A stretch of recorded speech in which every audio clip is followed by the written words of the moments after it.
Welcome back, everyone, to the SMITE Pro League. I hope you grabbed your drinks, your snacks, anything you might need, because now we're going into another interesting set. The Knights going up against Sanguine and Mifflin. This one's looking pretty tasty. I'm excited to see it. Recently, the Knights have hit their stride. They've been really finding their identity as an early game oppression-based team, and Sanguine has stumbled a little bit as the season goes on, but still looking absolutely dominant at the top. I think now that the Knights are really starting to establish themselves, we're in for a good set.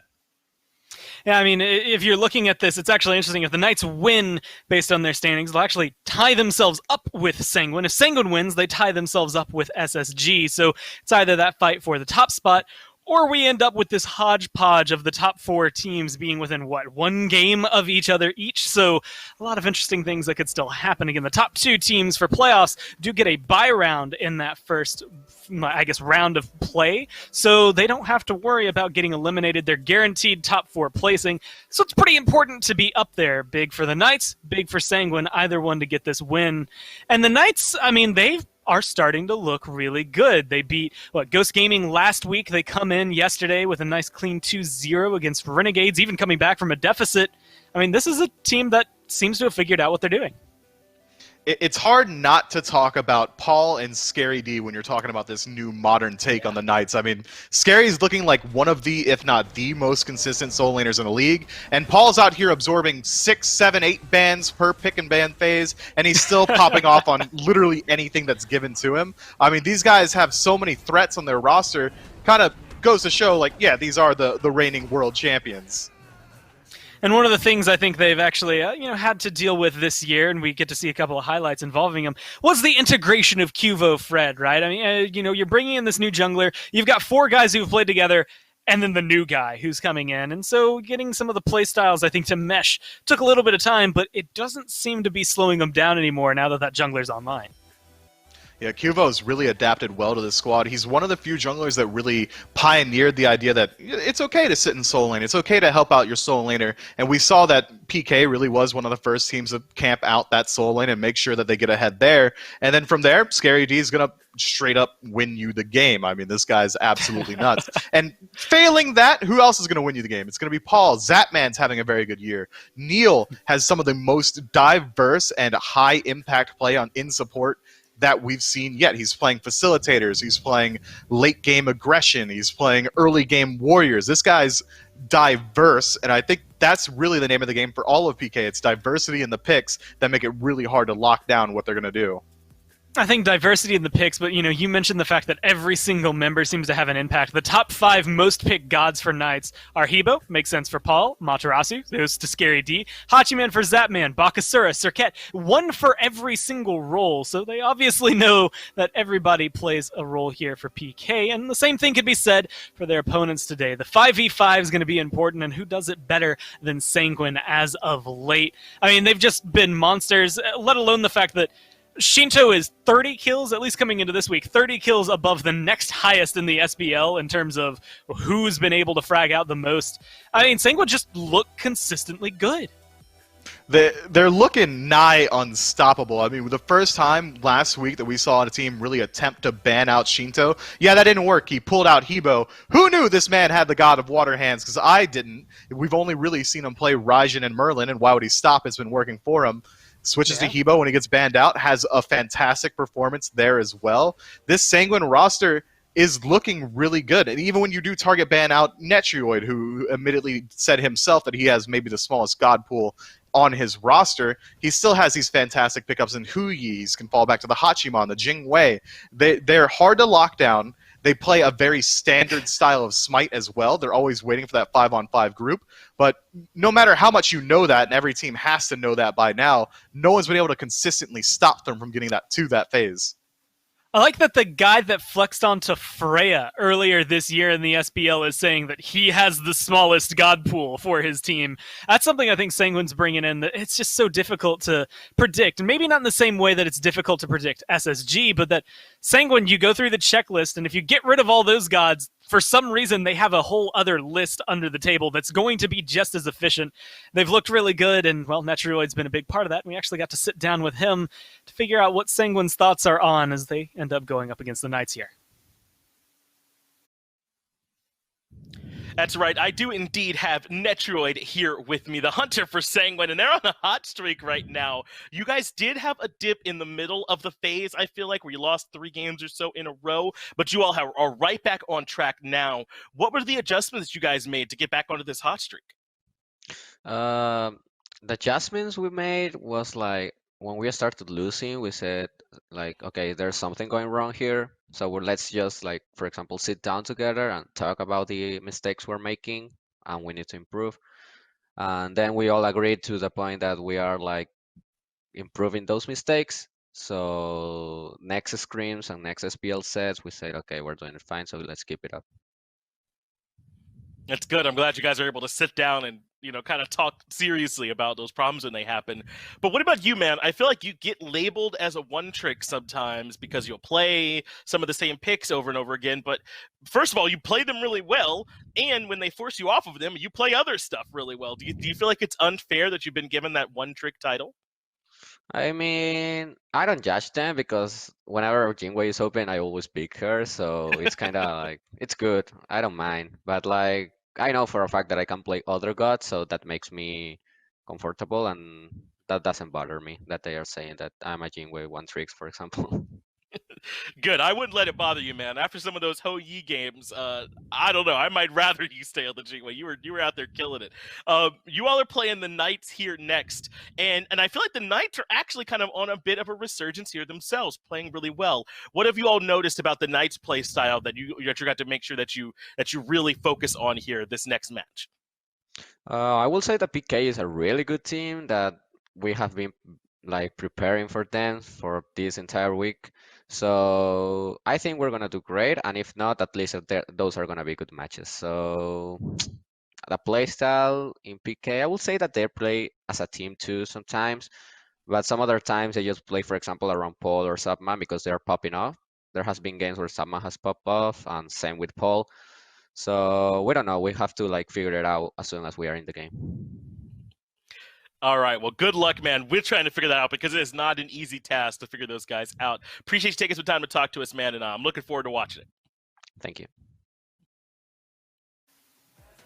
Well, I'm excited as well. And guys, look where we are. We're on the picks and bans screen. We got it back for set number 2, so everybody's happy about that. And thanks to Cardiac, the coach for United, we actually have a list in front of me of the draft they had. And there's a lot to maybe pick apart. You saw the picks, but the one that's maybe the most important is the fact that Baba Yaga was banned out in Game 1. It was the second phase of bans coming through.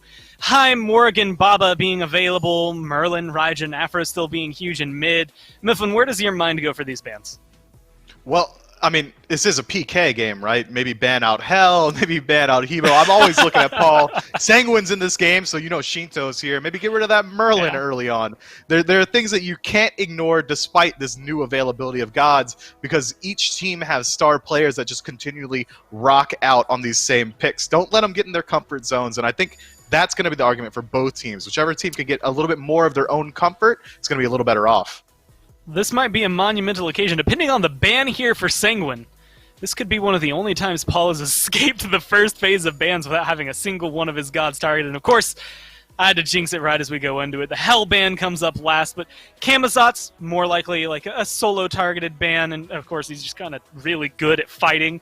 Nike, who's been big in the jungle, the Hell coming through, the Yamoja, the King Arthur there on the other side, along with the Thor, which has been huge for Panatom in the past. A lot of, I want to say, simultaneous meta bans, as well as things that have just been top picks for these two teams. It really is. It looks like standard ban phase all enthralled. We were not seeing any of the addition of the new gods. Morgan made it through. Persephone made it through. All these gods are able and available to be played. But what is Shinto going to do? He's going to fall back to his tried and true Merlin. A lot of people like to say letting Shinto get Merlin, disrespectful, arrogant, maybe just a straight up misplay. And every time he locks in the Merlin, he proves them right. Maybe PK have an answer to it. Picking up that Ullr will net them a little bit of aggression, but I'm excited to see how PK decide to draft out today. If they shift towards that aggressive early game that we saw them bring out against Renegades, that might be the one true answer to Sanguine's incredibly passive early game. Well, here's where the interesting meta shift has been happening. Merlin, as you said, is maybe crime to give that over to Merlin, because you know he's going to be committing some murders throughout this one. But Uller and Khepri on the other side, and Khepri's the one I want to zone in. Ganesh fits perfectly in this conversation as well. We started this phase with Hercules being top, like a lot of aggro supports, a lot of maybe even warriors going over there into the duo lane to try and pick things up. How do you feel about this shift to maybe not necessarily the more passive, but the more supporty-esque guardians coming in?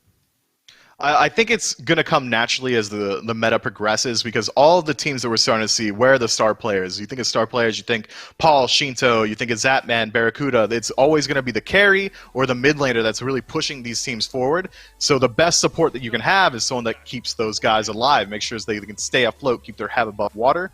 Ganesh comes to mind, Khepri comes to mind, Geb comes to mind, and that's why we're starting to see the meta shift towards that. Most teams are really starting to wait until around that 15 to 20 minute mark, and then we see everyone start to group up and fight together. Warriors have been getting picked up by a couple of teams still, but even then, even the best Hercules in the world, PBM and Aurora, they haven't seen the same degrees of success as the season and the meta have been developing. Well, Heimdall, Osiris locked in, and we live in such a weird world that Osiris could be solo lane, which is typically where you would see him, but also could go to the jungle. And I mean, it's not the 408, but theoretically could also be played over there in support. So pretty brilliant flex pick. The Jormungandr, the Cucullin banned out here by the Knights. Raijin's taken off the board, but there opens up the conversation we haven't had in a while, and honestly might not have too often, depends on what Knights go for. But Uller has been able to flex into the mid, and Paul does like his Uller. Do you like maybe them picking up something else for Zapman and just letting Paul have it? I think it could absolutely work, but you're going to be lacking a lot of magical damage. You're going to be lacking true AoEs, this huge burst potential. So if we do see this Uller go towards mid, I imagine we'll see some sort of magical ADC come out of Zapman. That said, Ull has a fantastic matchup into Merlin. He's got so much kill potential. Flicker is not going to get you that far. It's an easy chase down. The damage output, the long-range poke that Uller brings, as well as just that wave pressure, is going to be a lot for this Merlin to deal with. It might be smart just to send it over towards mid, but I'm not sure that's really in PK's playbook anymore. I'm excited to maybe see how that one shakes out. Otherwise, we're going to have a nice finalized mid counter pick here. So Matarasu locked in here, and the Mercury for Panatom in the jungle. Well, the Mercury versus Kali matchup. I mean, both of them feel pretty late game to me. Does one have an advantage in the late game? They have very similar playstyles in that they're playing for the late, but late game Mercury rolls around, he's looking for Sonic Boom into a one-tap punch to finish someone off, whereas Kali kind of develops into this chainsaw who's sticking to the fight for prolonged periods of time. So it's a difference. It's not really that one has an advantage over the other, it's how the team fights play out. If a fight goes long, 25 minutes in, this Kali should absolutely get a lot more value, especially paired with Aphrodite. So it went from first ban now to last pick in this Aphrodite being able to come through, but the healing and the sustain on the side of the Knights, do you think that is going to be a big factor here in terms of maybe keeping Sanguine at bay? I think Aphrodite could almost single-handedly swing this game into PK's favor, especially considering who's piloting it. It's Paul, man. This guy's absolutely nuts. There has to be some answer from Sanguine in the early game to make sure that he doesn't hit the ground running. Well, we have one of the most desired women in all of mythology coming in for this one. Let's go ahead and kick it down to game number 1. Thanks, Goran Mifflin. Finch and Aggro here as we move into a very important game number 1 here between Sanguine and the Knights. Sanguine with a chance to move up and tie that first spot. We already talked about how important that is moving into the playoffs, but the Knights trying to put a stop to that here, Aggro, with Paul on the Aphrodite mid. I mean, it makes sense. He plays a lot of the hell. I mean, that sustain is such a big part of why that pick is so strong. But at the same time, among healers, I don't know if there are any two that are as different as Aphrodite and Hell. Hell brings this really, really good wave clear early on that as long as she's allowed to step up, can be very, very potent. It's just a pick that brings a lot of damage in the early game. It has that team AoE healing. It's all about cleansing. Hell, or Aphrodite, on the other hand, single target based. Her wave clear has gotten a lot better since the buff. She actually wave clears pretty well at this point, but it's a lot more micromanagement on who am I linked to at any given time, getting your ultimate off at the right time. I think it is a pretty different play style, and I think that it's hard. to really do effectively. So I'm looking forward to seeing how polished Paul looks on this pick. Right. I mean, you really like when Paul's hands are, they're on a god that can really let him singularly kind of take over a game. And Aphrodite can kind of do it, but it's a little more about facilitating those others. The good news is there's a great target to facilitate in Cuvo Fred on this Kali. And there might not be that much early to mid-game pressure on them, too. Sort of how easily do you think Cuvo Fred's going to be able to get to that point when Kali's really swinging? It's going to be a little bit with the build that he's going. He's going the build that Sam has been doing a lot. I believe I saw Adapting doing it on stream, if not in the SPL. This chin size rush right away. It's even slower than the Crusher build that was popular for a long time on Kali's. And with this Aphrodite and mid on top of that, Pittsburgh Knights are looking to play this one really, really lengthy. This is going to be a long one if PK has anything to say about it. But once they get a lead, I think it's going to be pretty much impossible to strip it away from them.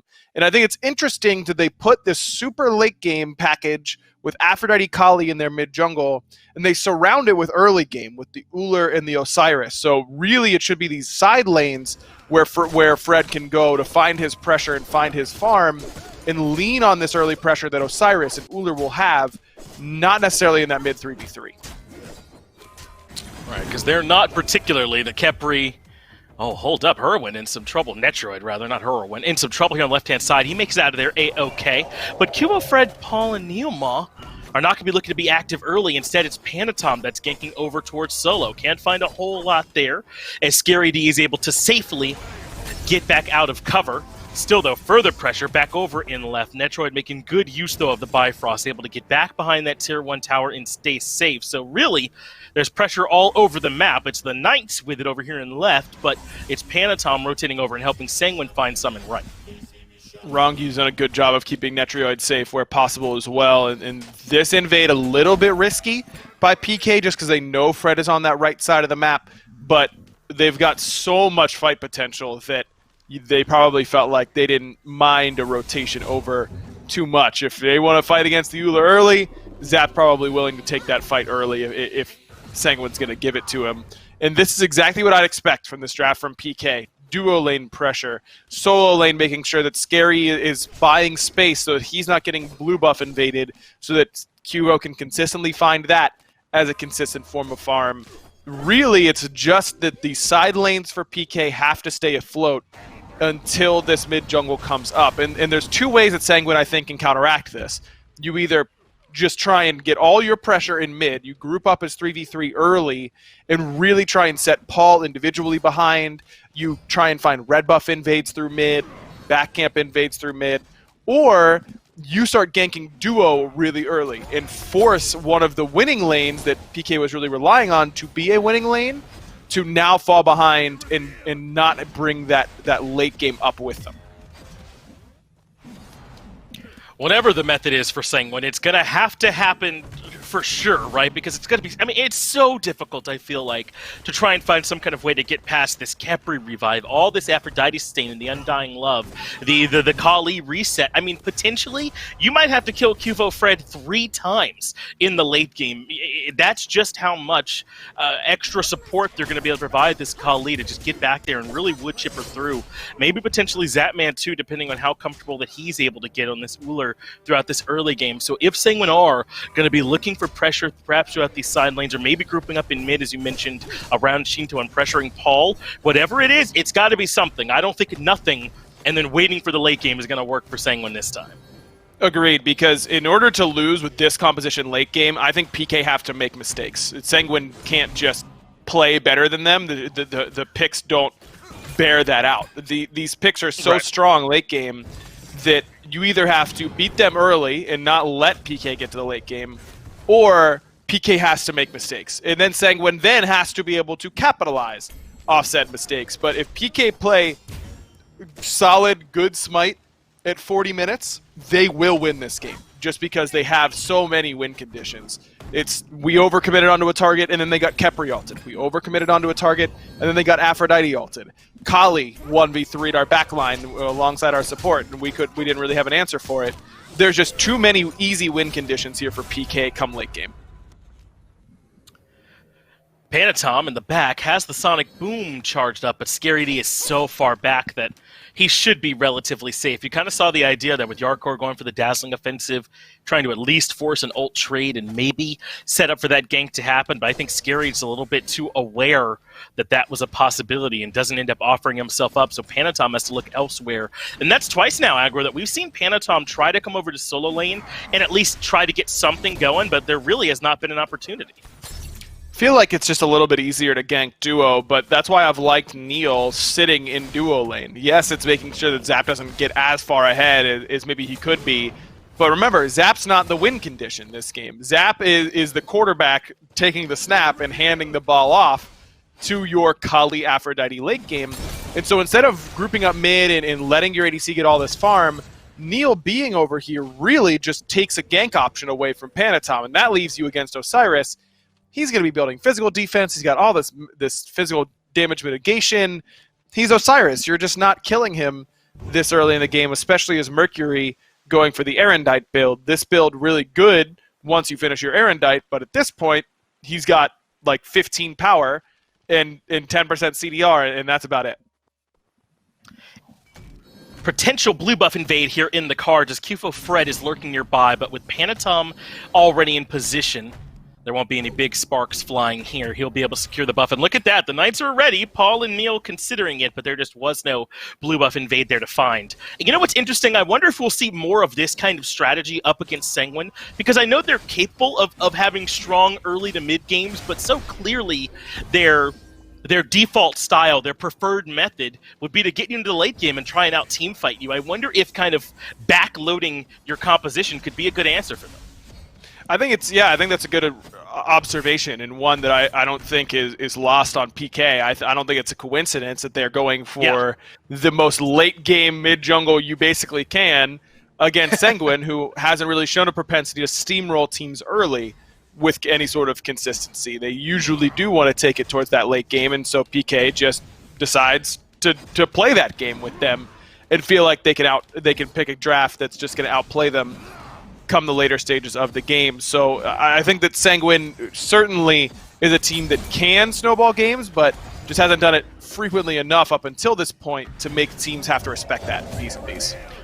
Well, here's that duo lane gank you were looking for, and Neilma takes too much damage too quickly. Zapman still has the leap to get out of there, but your first blood coming courtesy of Panatom on the left-hand side, gifting that over to Netroid. A little surprised that caught PK so off guard, because they saw Rongyu walking over wards the whole way. And as soon as that elephant is there, it's going to really throw a wrench in that Khepri game plan. Really good Dharmic Pillars, followed up by a silence that's going to prevent that Scarab's Blessing from coming through. Now, even if Neil were to res himself, there was still enough damage in the tank. Netroid still had ult. I don't think there's any chance Neil ends up surviving, but think that gank probably should have been sniffed out a little bit earlier by PK. But this is what we were asking for from Sanguine, was to try and find somewhere they could apply some pressure. Panatom checked twice in solo. It really wasn't there, so they went to left. But the Knights want to answer back with another attempt at this blue buff invade. They catch Rongyu out early, get some damage. Cubo Fred down half as well as Yarkor commits all his damage onto the Kali in the back. And it has worked for now. Cubo Fred at half can't feel comfortable sticking around, but Scary D is still looking for an opportunity to make this happen, because look at Shinto. He has to stay in mid. That means Paul has the advantage rotating over, and Knights know they can take the blue. And Cubo's back in the fight because he has the sustain in hand coming from Paul. And even though Fred is going to get significantly stronger from this point, he still hit his major power spike, which is this chin size. And that's why this build feels really good as Kali, because there's no fight in which you think, man, if I had something other than chin size there, I win. You know, this is just your power item and your best item on Kali because of her attack chain. Panatom considering a gank over here and left, but he ends up dropping the Sonic Boom and backs out of there. So the Knights have a pretty strong answer, I would say, to this left lane pressure that Sanguine were looking for in these repeat blue buff invades. And as you said, Cubo Fred itemizing, so he has some functionality right around now to try and make those blue buff invades successful. Also with Paul able to find a little bit of that clear advantage. But still, It's not a whole lot of distance. It's only about 700 gold or so separating these teams, and that's a distance that the Knights will take every single time, as Netroid has already used his ultimate and left, has to use the Bifrost to potentially get out of trouble. Really good attempt to try and get the beads out from Zap. He's low on mana. You feel like that's the type of fight you want to take, but there are some people lurking in the wings there, and a quick recognition from Netroid that you got to hit that eject button as soon as that ultimate doesn't end up connecting. Again, Panatom spending time on this right-hand side. Just don't see a world where he's able to get a clean gank off on Scary. At least he's got that Erendite now, which does lend him a lot of power once he uses that ultimate because of the extra movement speed that it provides. It's a big tool for Mercury, man. Erendite, it feels like one of those items kind of tailor-made for him because it gives him so many of those stats he needs. But Cubo Fred wants to tussle. He wants a fight. Sends Panatom running a bit, and they'll take these Harpies. But Yarkor, Rongyu all rotating over. Shinto as well. They might not get away with this free as Sonic Boom does cut through Neil Ma. That's enough for Cubo Fred to turn around. Neil drops the Scarab's blessing on himself, but he's still in a tough spot. Shinto catches him, and his damage proves to be too much. 2 early game kills, but both onto the Khepri.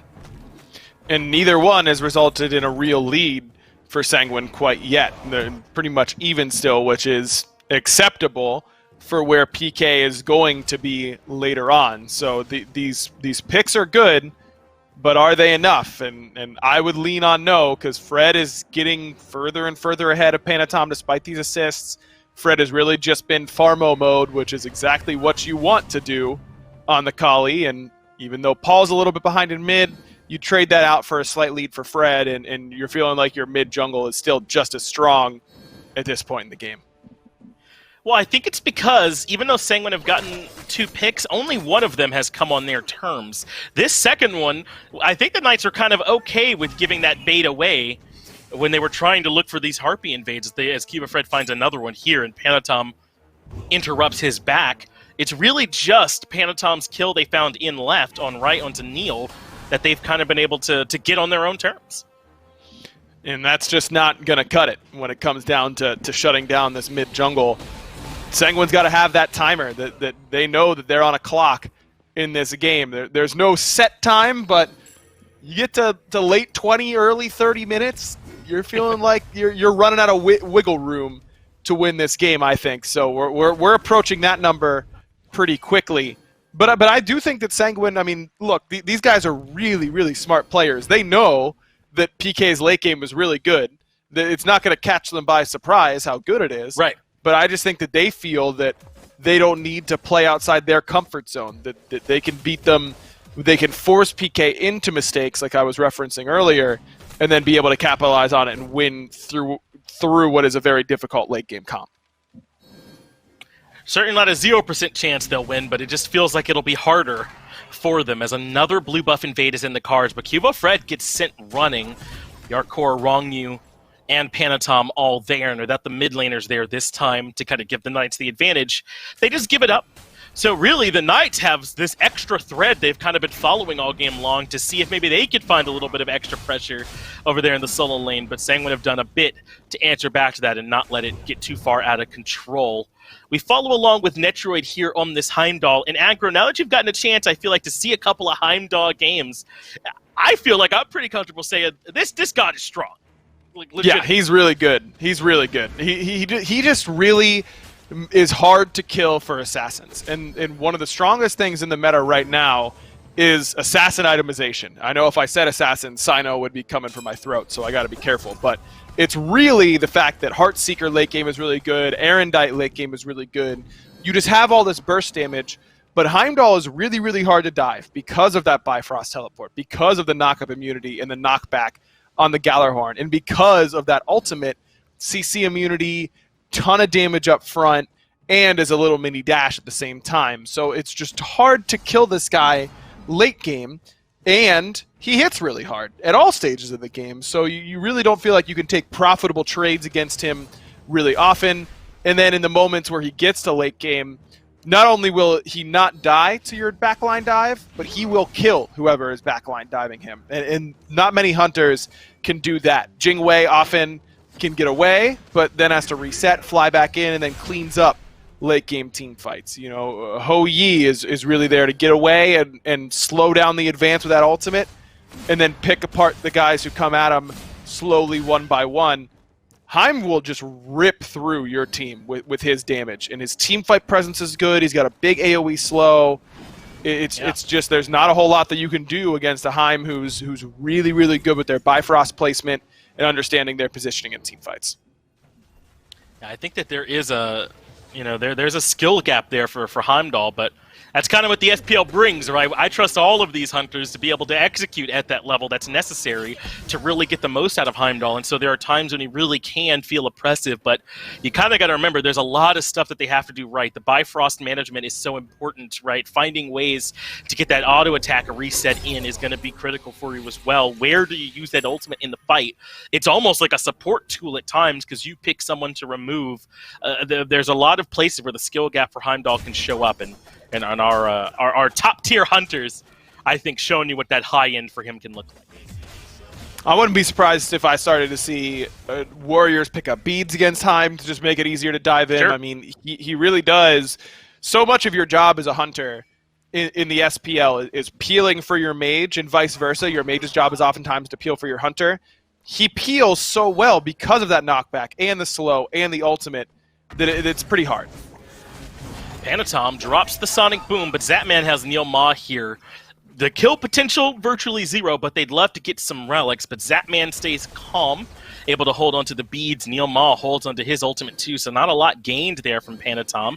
But they'll head towards this Gold Fury anyway. Yarkor tries to zone Neil Ma out. They're dropping the Dharmic Pillars. Sanguine want to try and find something, and Sanguine are able to grab the Gold Fury, but now Cubo Fred in the backline has that destruction popped already, but doesn't get much. So they drop the Scarab's Blessing, giving Cubo Fred that second life, but Yarkor is patient, waits it out perfectly, and catches Cubo Fred right when the Scarab's Blessing drops off. Man, that looked like it was going to go well, but Fred used that ultimate really early, just using it for damage more than anything else. And then that Scarab's Blessing just too early at the same time. Paul was linked to Zap, needed to use his ultimate in order to immune that damage coming from Netrioid. Netrioid tried to ult aggressively and get in there and put some extra damage in, or at least step up to Zap. Paul uses his ultimate there. He's not linked to Fred. And that's really best case scenario for Sanguine, because not only do you get the Fury, but you get a kill onto Fred, you take him off the map for a little bit. It's only a matter of time, again, until Fred starts to get to that late game chainsaw, but you buy yourself a couple extra moments where he's not farming and getting to that point. Yeah, what is essentially going to happen as the game goes on is that the margin of error is going to decrease, right? That same play for the Knight is just going to get easier to execute. Cubo Fred will do more damage, right? Or Paul will heal more, or that sort of thing. It's just that it's that same thing will work for them more times as this game goes on forward. Sanguine finding the Pyromancer, though, is a pretty big deal. As we also saw Wrong Yu drop his ultimate in the middle lane, I think he got Paul's ultimate out of it in trade. Yeah, he did. I think Paul just has to respect that if Wrong Yu's ulting me, pretty decent chance that Panatom is coming screaming up mid lane and going to find me with that Sonic Boom right afterwards. So just decides to utilize that ultimate. Better safe than sorry. You really can't afford to get picked for him at this point. Upgraded shell for him. Pretty standard against Mercury these days. Just having as many of those as you can is never bad. Wrong You, I think, with a miscalculation there, suddenly ended up surrounded by Cubo Fred and Neilma on the squad, and that's all they need. The only crack that needs to show for the Knights to start heading over towards the Fire Giant. Cubo Fred takes a ton of damage early, has to fall back. Panatom tries to grab him, but can't get there. So the Knights now, I think, have to reconsider if they want this FG at all. Neilma takes some poke, gets a good abduct, though, and Yarkor is stuck in range for plenty of damage coming out from the back line. So has to keep on running as Cubo Fred dives in and gets the double right away. Panatom and Shinto, two stacked up. And now the Knights can feel pretty comfortable about the FG. And that's what makes this comp so difficult to deal with. I mean, Cubo jumps in, you can't peel him away, and now back-off damage comes through. What are you supposed to do against all of that? That's going to be a Fire Giant here for PK. Netrioid gets 2 towers on the left-hand side, but no Phoenix. Those 2 towers worth of gold are going to be answered pretty quickly here by PK, and so it begins, Finch. Only took 20 minutes. to get to the point where I think PK are in the driver's seat already, and I just don't know how you dethrone this team with this composition when they get to this point. The accelerant, though, is that Rongyu got to do nothing in that fight. Yeah. I think is pretty close to what I would call it. So they do look nuts when they don't have to try and fight through Shell or Frenzy or Dharmic Pose and all that stuff or any silences. So Rongyu's got to make sure his life is more valuable than just dying that early on in that fight. But yeah, the Knights are going to look like that a lot of the times, even when Rongyu is up. If this game is allowed to go another 15 minutes, the Knights, maybe they don't want it to. Maybe they want it to stop a little bit sooner as they've already gotten the tier 1. They're looking for more areas to pressure, and they're grouped in mid. But with Sanguine showing up, the Knights might have to head elsewhere. Look at Paul's player damage, by the way. We're close to the legendary number, dude. Whoa. 727 at That's 21 minutes. That's 2 backoffs in the early to mid game, I would guess, is what he's hit so far. But it doesn't matter. He's got 2 assists. The threat of the Aphrodite is really, really potent. And eventually, he'll do enough for his team to get it done. Yeah, he's got 4,000 player healing already. You're getting some value out of this Aphrodite. It's just, you don't have to worry about getting it right this moment. 727 is nothing in terms of player damage. And still, it doesn't matter. PK has fire and a 2K lead. It is well within what the Knights are okay with, right? I'm sure that if they could have been here and known that that's how much damage Paul did, they would just take it blindly. They're in a great position now, but still struggling a bit in terms of where they want to go with this FG. I think they just got that tier 2 tower over there in right, so that is a bit more space opened, and they do see that this next Fury is spawning up as well, so they'll be in position for that. We saw the Knights a couple times position like they wanted to try and find some kind of trap to spring or catch Sanguine off guard, but they didn't like their opportunities, so let us head back and grab the Prime. Not a lot of waves pushed up on their side of the map either. You know, you can't really split left side like Fred did for right. So he got the tier 2 in right, backed bot, and now started pushing left. And I think that you still need to get some more towers here if you're PK. You still have Fire Giant for a good amount of time, you know, still a minute and a half on that FG. So you've got time in the bank to convert. But I do think you need to convert off of this. You really can't afford to have this FG go to waste because you can set yourself up for a pretty easy win from this position. They really wanted that engagement to work right away. Panatom came around the corner with the Sonic Boom charge, but I don't think there was really anything there. So Yarkor's Dazzling Offensive does get traded out for Paul's Ultimate. I see it's on cooldown there now, so he must have used it in response. Still a good trade if they don't have to worry about Undying Love if there is another skirmish, but the Knights are just going to settle for the tier 1 tower in left and back up. With only 50 seconds left, aggro, they might be done with this Fire Giant push.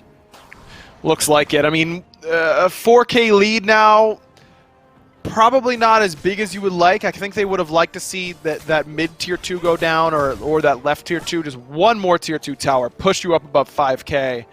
The difference between 4 and 5K isn't massive. You know, this is still going to be a pretty solid itemization lead for PK. I mean, you look at what Fred has built after that chin size, everything is super cheap, except for the hasten, which is a little bit in the middle of the road. So he's able to get pretty deep in his build pretty quickly. Zapman's finished off Heartseeker and Titan's Bane, so he's on a really big power spike.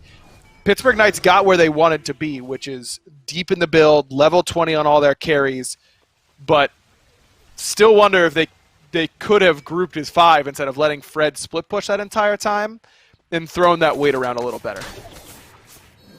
As long as Shinto's on Merlin, there is some room to maybe be a little bit apprehensive. He's been playing so lights out on this the last few weeks, so I think I'm with you. But the Knights, as you said, have really finished off a lot of those key items they really needed.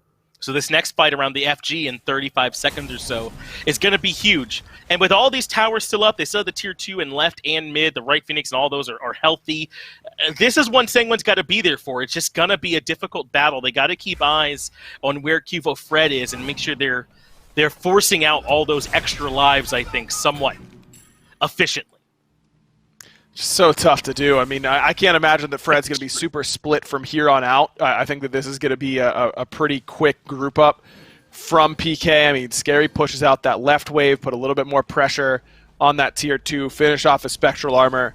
And from here on out, we're deathballing if we're PK because we just have so much. Already 6 items for the Kali, only 25 minutes in. That's insane. I mean, Cuvo has just been power farming all game long. Sure has been, man. Has that stone-cutting sword finish now, so there is no one who wouldn't yield to several autos from that Kali at this point, man. No one left on the map wants to have to deal with it. So Sanguine do group up and force down the Tier 1 tower and right, but now they're in some trouble. Good dash from Longu lets him get away from that ranged route, and the Knights won't force the issue any further unless they get a good axe. So Yarkor has to dash back out. Kyufo Fred is only in the damage from Shinto for a moment, and he's already taken a bunch of poke, so they use the Sonic Boom. Sanguine don't want to give them time to heal up outside of combat. The silence is there on Scary D as well, but Sanguine don't have any other way to force this fight. They couldn't find enough.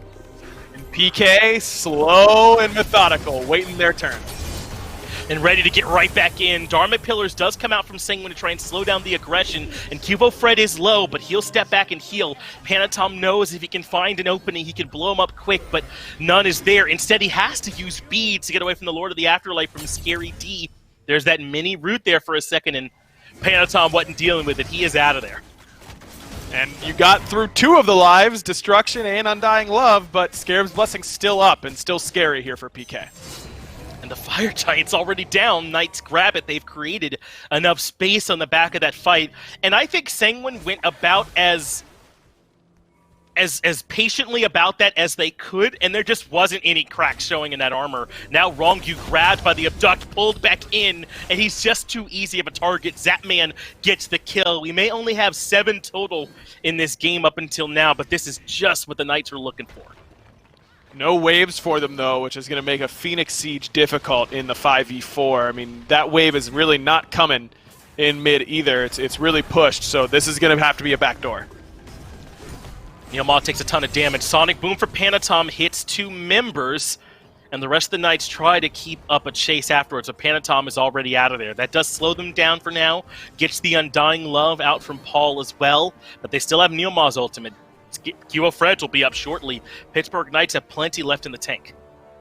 Yeah, I think this is the right call from PK. Don't really force it on this Phoenix. You've got such a massive lead. You're going to be full 6 items as soon as you back and spend this gold. Let's expose all the Phoenixes.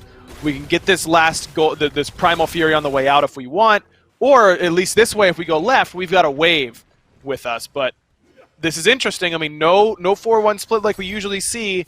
Again, this PK comp, it death balls. It just grows and pushes. That's all it does. It's not splitting up. You want to play around this Afro. Now, nothing fancy or surprising happening here. They're just saying that you can't stop it, and so far they've been right. Sanguine barely do enough to keep this left side Phoenix standing, but it looks like the Knights do want to try and force this down before they take that back that you were just mentioning. Good clear from Shinto means they won't have a wave to help them out with it, and the Knights do finally see reason, get some cold feet, and start to pull back. Still a good amount of time on this FG. That it's possible that they could reset and still give it another try on this left side Phoenix, but it looks like they do want to split it up just a little bit and let Fred go get this mid wave. So it's looking like, too, they've kept the rest of the members here for the Knights this close on the left side and just sent Cubo Fred out. So they'll be able to threaten both of these waves now at once. And I think really what they're trying to do is find a wave Shinto is not at. And that's where they'll have their best chance to try and push. As the blink in from Cubo Fred, he's made his target known. It's Panatom on the right side. Sonic Boom barely gets him out with his life, but now the rest of the Knights can threaten the left side Phoenix.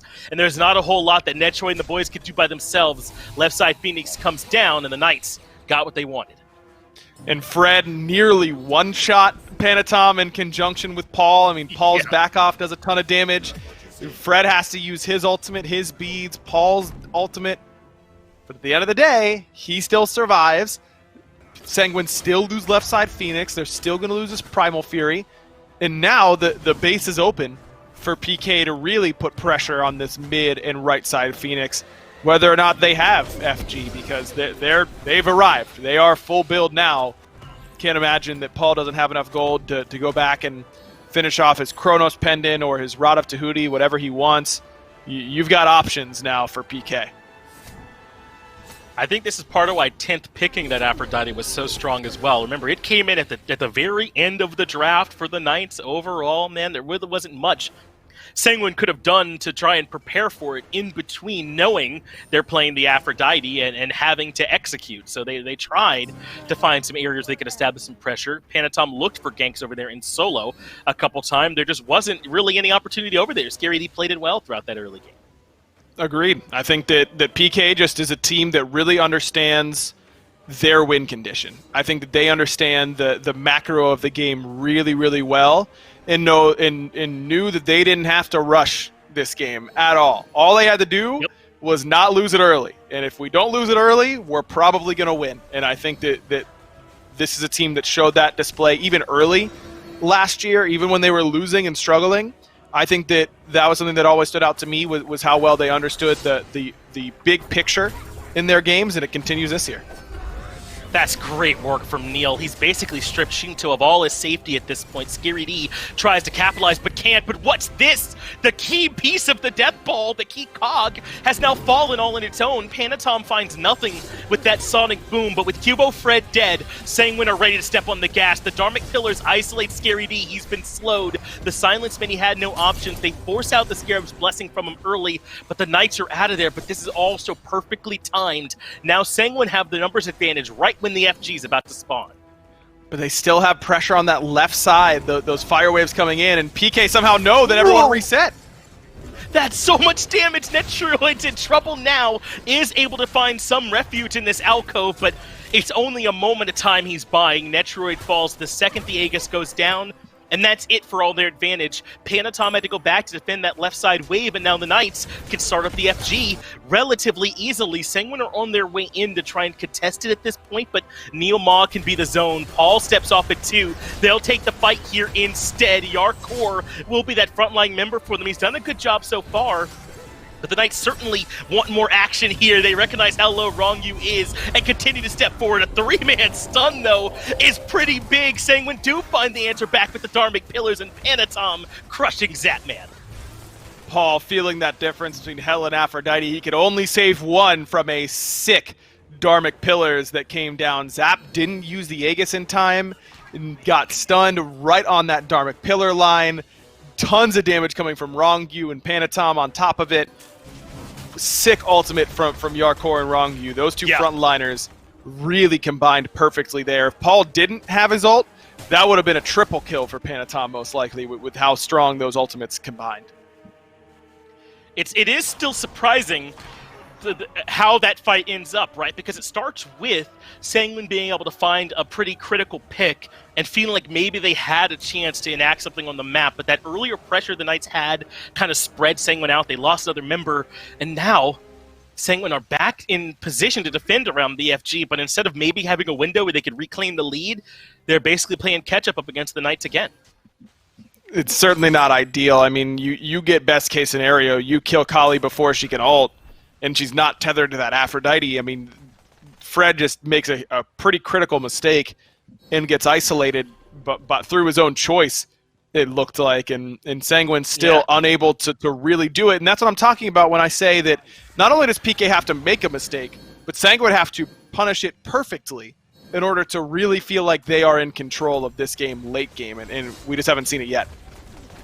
Another aggressive Dharmic Pillars from Rongyu. Yarkor drops the dazzling offensive. Panatom's made it to the back, and Zapman does fall early on. Cubo Fred in trouble too! Netroid gets the knock-up and the kill. That is huge for the Order side team to have found a way to turn this game around in the late game off another big ultimate from Rongyu. This Sanguine squad, I don't understand how I don't have more faith in them at this point to find a way to get it done. They haven't won anything yet, though, as they start up the Fire Giant fight. The Knights are right back in to try and contest, but Sanguine will be sticking this one. They're going to take the Fire Giant successfully, and the Knights can only watch. Man, unbelievable that they are in this position now. Scary, Blink, plucked back in. Good Scarab's Blessing, and he'll get reset whether Shinto wants him to or not because of that Eclipse, but that left side Phoenix has already gone back down. Sanguine knows that they have to do something about that wave eventually. They do, but they have to capitalize on this window as well. It's 2 questions they must answer simultaneously, so they choose the right side Phoenix, and they are burning it quickly. Scary D steps in and dies quickly as well. Maybe Sanguine have a chance for the counter end, but Paul and Cubo Fred coming up. That combo too strong. Instead, Sanguine elect to back off and try and back in time to defend their base. Yeah, they'll be able to get it off. I mean, just 2 back-to-back critical mistakes by Fred. The first one didn't have beads, 1v3. That's fight selection that's bad. The second time, Netrioid did not have relics whenever Fred blinked on him, and Netrioid turned around, auto 2 insta-cancel, auto ult. 100 to 0'd Fred. And Fred did have relics and ult at that time, and it just seems like he's not comfortable. Maybe he doesn't know the Heimdall damage output. Maybe he's not used to the crit Heimdall build. I mean, this is a very standard Hunter build that Netrioid has gone. Maybe Fred's a little bit more used to the Transcendence build that a lot of Heimdall players go for. But that just can't happen. You just can't let your colleague get one-shot late game like that. And Paul was linked to not Zap when Zap's beads were coming up.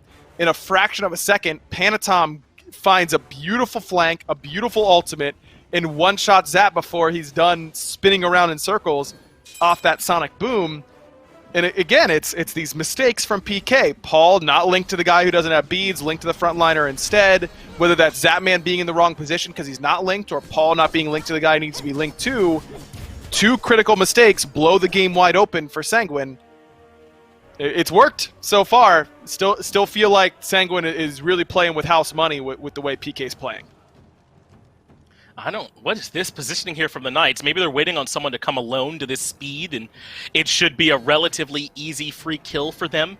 Either way, it looks like Sanguine are recognizing something is amiss. The backs are starting to come out as they're setting up to be in position. If someone were to walk in alone to this speed, it would be a very quick and miserable death. Wrong You, the only one who could maybe spring that trap. He is starting to walk out there now and has some ward coverage. I don't think he knows that the whole team is here. Drops Dharmic Pillars once he spots them out, and the Knights are on the full retreat. Zapman leaps away right away. There is the Undying Love. That is extra life number 1, forced out by Sanguine already, and Wrong You still looking for lockdown. There's just not much follow-up yet. Panatom can get there, and he finds Scary, but only Scary. That's not the target. Yeah, I don't think so either. It feels like Sanguine now starting to force this fight, but again, Cubo Fred dies instantaneously when he tries to get to the backline. What is going on with this Kali? Cubo Fred is not making it work right now. Can't happen, man. It just can't happen. I mean, there's a lot of disjoints, a lot of CC from Sanguine. Fred's died 3 times in a row without ulting. You're not winning games when you do that with Kali. You're just not. We gave him a ton of credit about how they'd be able to execute this late game comp.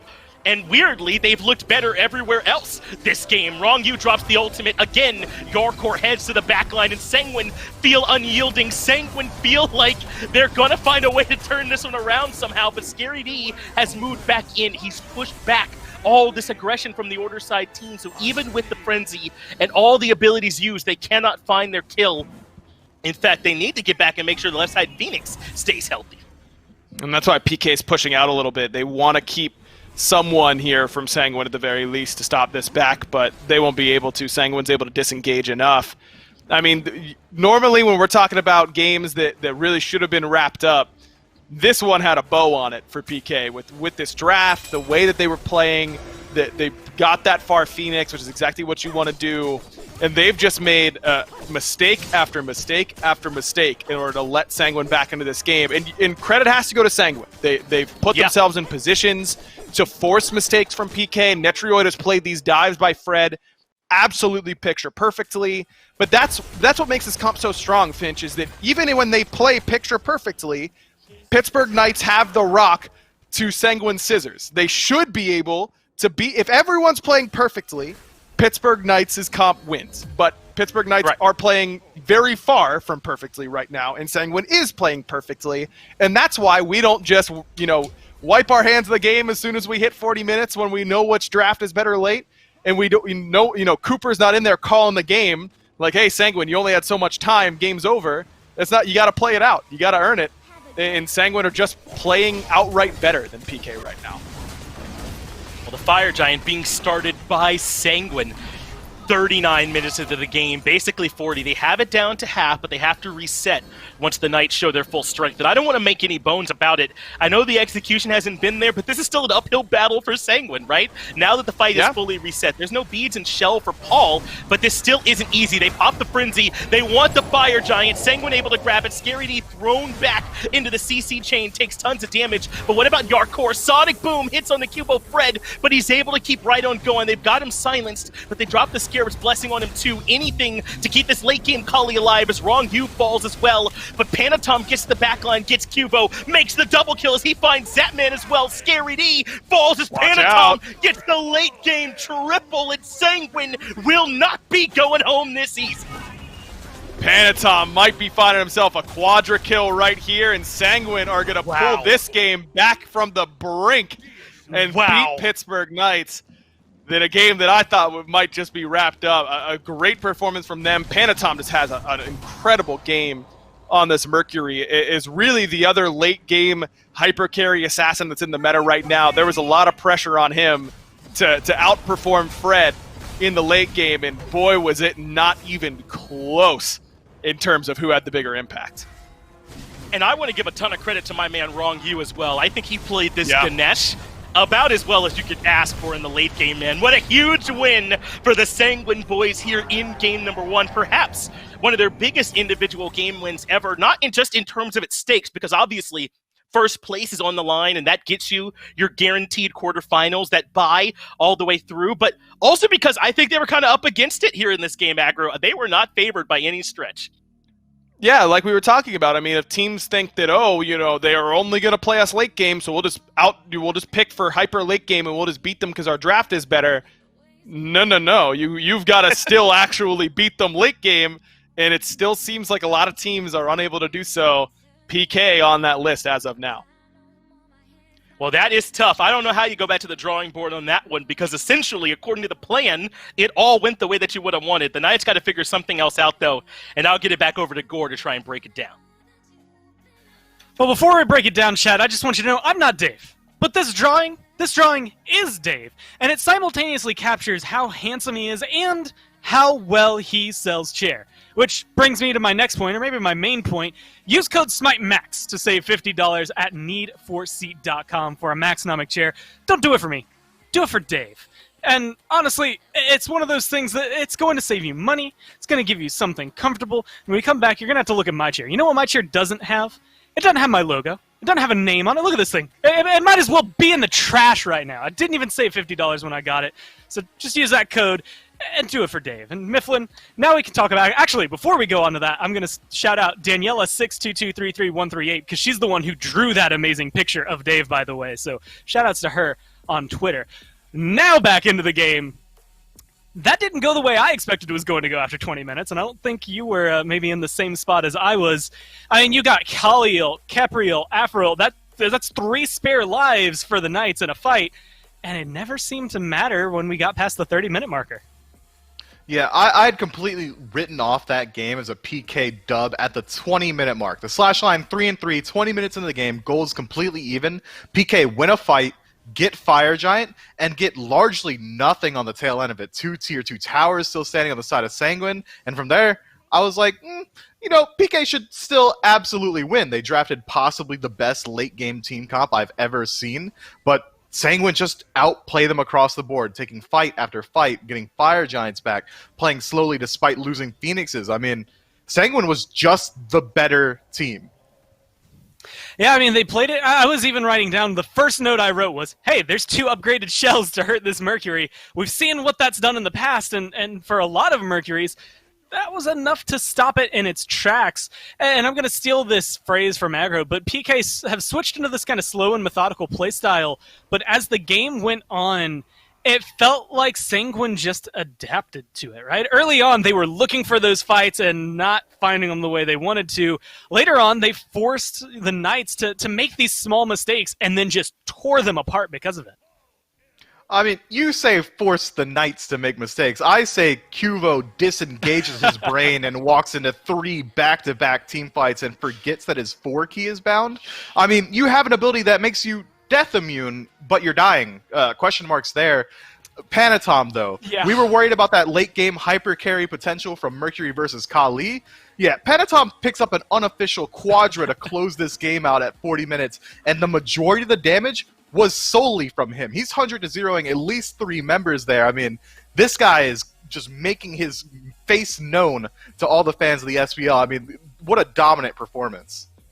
And very flexible, I think, is the biggest thing. And, someone else I want to highlight throughout that one. In my eyes, it's Wrong You. I got to talk about this in the SCC, but for those of you who maybe weren't watching that, Dharmic Pillars is just an awesome ability, and if you get someone who can use them right, it's phenomenal. Because it's a slow, you get protection shred, you get good damage, you box them into the jungle, you control the flow of the fight. Like, it just brings so much to the table. I think a good Ganesh player can change the game. And so Sanguine scooping that up, and then proving it right, and that it does work, I think was incredibly well done. But the question is whether or not they'll do it again. I was asking you last time about Morrigan, about Heimdall, which we saw, or about Baba, and, well, the Heimdall showed up, and he did really well there for Netrioid, but do you expect to maybe see any of those other picks? Anything could happen, especially considering how wide the god pools of both of these teams are. The only thing that I can guarantee is we likely won't see a Hell again, and we probably won't see an Aphrodite again, and that's not because of the bans. Paul just got very low value off of this pick. His damage output was okay. His healing was okay. But you have so many ways to death immune already from a Kepri and a Kali that I think the PK would have been much better served by having a standard mage, having Paul play something that he's a lot more comfortable on. Maybe those team fights don't go so one-sided in Sanguine's favor in the late game. Well, it seems the Knights have ripped into the notes everyone else has been reading at least for a week, which is, hey, it seems like a bad idea to give Shinto that Merlin. But honestly, unless Sanguine ban out Raijin here, if you don't first pick it, I think I know where he might be going. But again, Paul, as of right now, escaping most of the bans, and of course, once I bring it up, the Hell has to go. So the Knights have kind of the floor to fill for them. But again, I think that Raijin might be one of the top picks for them, just because I don't know if I want Sanguine to have it. Definitely. I mean, you don't want Shinto on one of his signature picks. Picking up this Yamoja early on is going to be nice for your duo lane. You're going to be able to mitigate some of the pressure. If you want to continue playing for the late, like we saw from PK last game, this is a fantastic way back in. But what are you leaving open? You're leaving 2 high-priority picks. Heimdall comes to mind. Raijin immediately comes to mind. That's going to be a lot of damage. It's going to be a lot of lockdown potential. It's going to be hard to deal with. If Yamoja ever gets hit by a Heimdall ult, I mean, she's either going to lose her beads or she's not going to have beads and she loses her life. That's going to be hard to contend with. And I will say, while we might sometimes be clairvoyant and sometimes gaze into the crystal ball, this isn't one of those times. It really is the fact that Shinto just has a tier list in his brain, I think, of gods that he's going to play. And if it's not Merlin, then it's Raijin and vice versa. So, of course, it makes sense for it to get locked in there. But the Hunbats being locked in. Someone who, after a couple of nerfs, specifically the timer to his ult, he kind of faded away here in the Pro League. How do you feel about the Knights going back for it? I like it a lot. I like it in that it's going to be a fantastic engagement factor for Cuvo. He's going to be able to get involved early and easily, and it's a lot lower execution threshold. If you're already having a rough day, which I am confident in saying Cuvo is having, might as well put him on something that's a little bit easier to perform on. Hunbot's absolutely going to bring that, and it's going to allow the rest of your team to pick something more damage focused. Maybe you pick a mid laner that's lacking in CC that opens up Hebo for Paul. Maybe you pick a soul laner that's lacking in CC but has a lot of carry potential. Jormungandr comes to mind, but you're still going to have that initiation factor to also make up for the fact that Yamoja, probably not the most consistent support engagement that you could possibly want. Hunbots definitely has that. Well, you were right that Paul wasn't going to get that Aphrodite, but maybe slightly wrong. I don't know if he would have picked it up if it was available, but it's the ban that's really going to make sure he's not going to be able to do so. And I was actually going to bring that one up right afterward, because, again, it kind of feels like Paul might have a tier list, and the Habwa is very solid for him.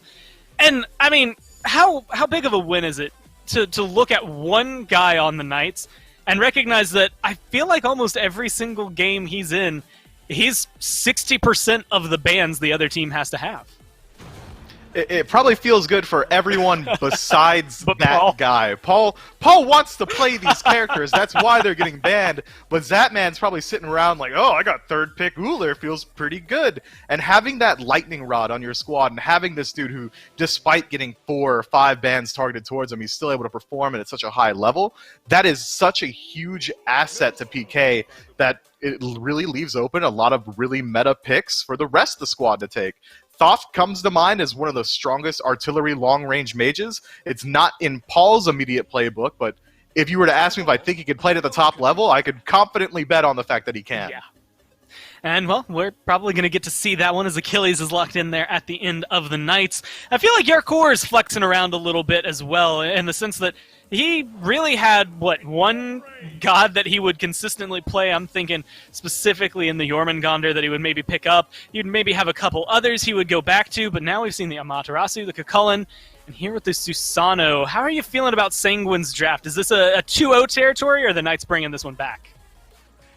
I mean, Sanguine had no right winning the last game, so despite this could be a completely blank draft, and I'd probably bet on them playing as well as they did for the last 41 minutes. I will say Sanguine's comp is completely standard. The Susano is going to have fantastic engagement tools. The Jingshen's going to have the exact same, as well as survivability in lane.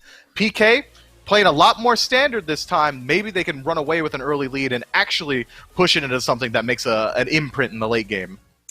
Well, I can't tell what Bellini's barking about. Maybe she doesn't like the Susano here for Sanguine. Maybe they love it. I can't tell. We'll figure that one out as we go down to game number 2.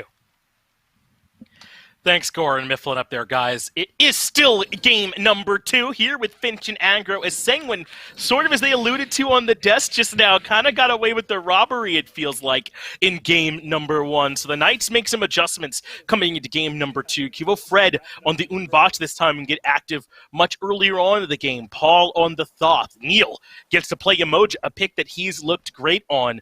Do you think that Sanguine's somewhat standard draft can handle this new look from the Knights? I mean, I like what Sanguine has, for sure. Look, Sanguine's not tricking you, ever. Agreed. They're here to play SMITE. They don't care if you know what they're doing. They brute force their way into wins. And so the Sanguine's draft is just good, clean SMITE. It's got a lot of good tools, CC, damage, AoE, good late game, good early game. Sanguine's chilling.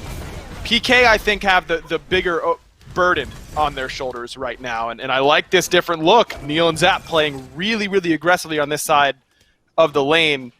Instead of just waiting until late game, biding their time, being safe, unleash them. Let them go. Let them run loose a little bit over here on this side of the map, because Yamoja and Uller have got tons of kill potential. Already got the beads from Netrioid.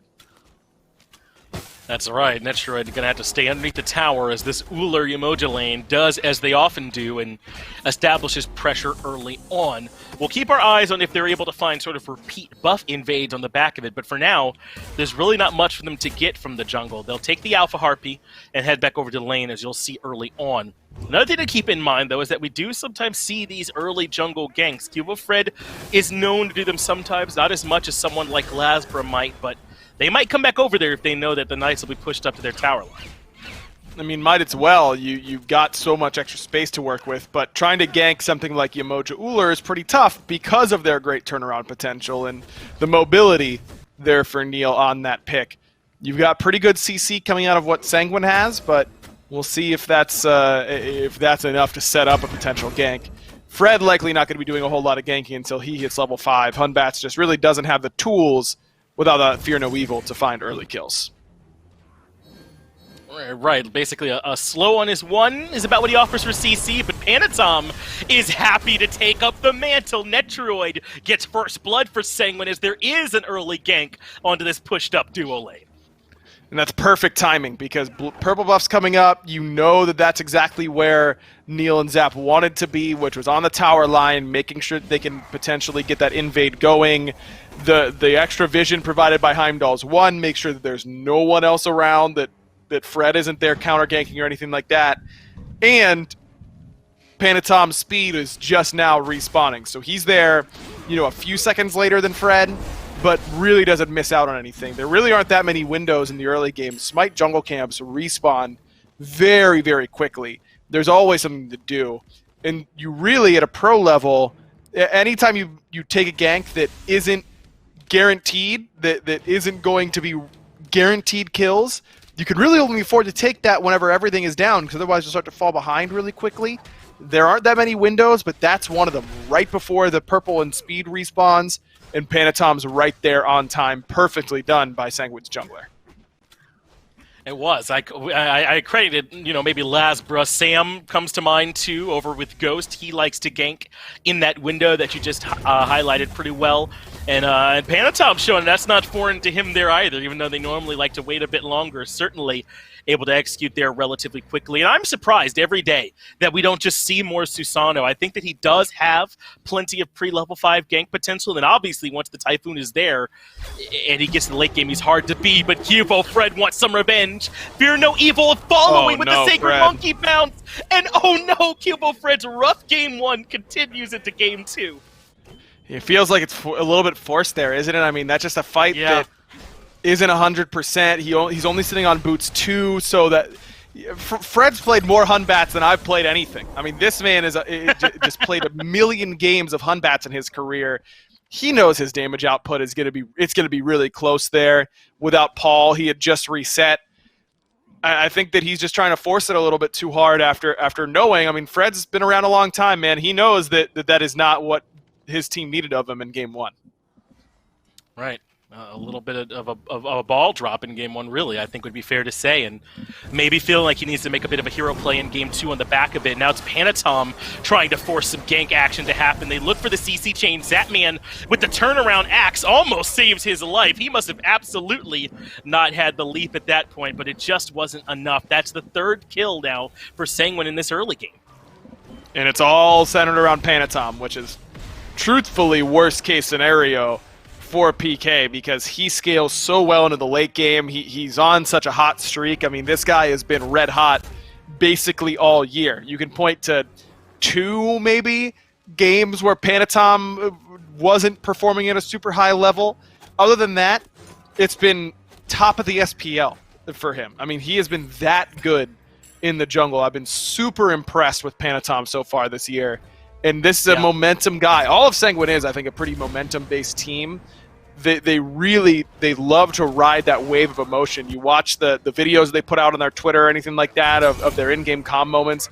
These dudes are loud. They love to get hyped for their big plays. And Panatom in particular is a guy that you can always hear yelling in those clips.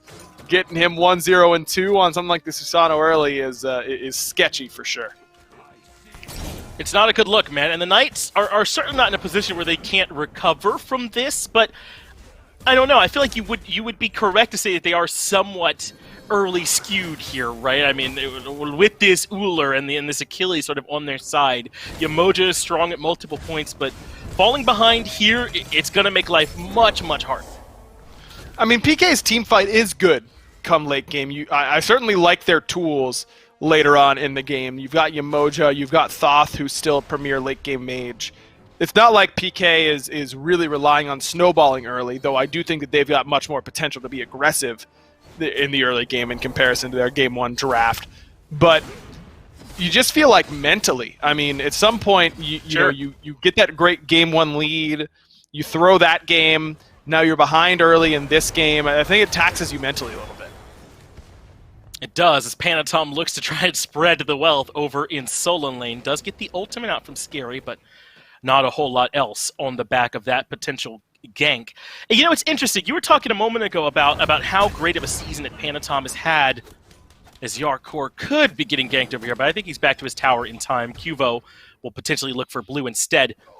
But it's hard to give these guys, I feel like, the credit they deserve, as Panatom does bring Cuvo Fred low. He finds the jump over the wall, but Yarkor is here, the Typhoon there too, and Cuvo Fred barely surviving, so the Taiko drums come out for Shinto, but a blink does get Cuvo out of there.